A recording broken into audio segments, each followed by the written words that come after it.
तो भाई लोग, इस बार के इलेक्शन में होमलैंडर भैया उतरने वाले हैं और शायद वो प्रेसिडेंट बन ही जाए। लेकिन वो प्रेसिडेंट नहीं, एक भगवान बनना चाहते हैं, क्योंकि द बॉयज के सीजन 5 के ट्रेलर में हमें दिखाया जा रहा है कि वो ओरिजिनल कंपाउंड वी के वर्जन 1 को ढूंढने के फिराक में है, जिससे वो अमर बन सकते हैं, यानी कि भगवान बन सकते हैं। और इसी को रोकने के लिए हमारे पुचर भैया अपनी पूरी गैंग के साथ आने वाले हैं और वो एक वायरस बनाएंगे, जिससे सारे के सारे सूप मर जाएंगे और वो खुद भी मर जाएंगे।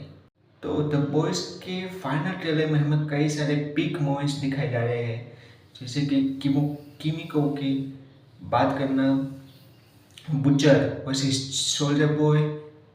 हाँ दोस्तों, सोल्जर बॉय, क्योंकि होमलैंडर ने अपने पापा को बचाए रखा है बिली बुचर के डर से। और इसके साथ साथ सुपर नेचुरल का भी रीयूनियन होने वाला है।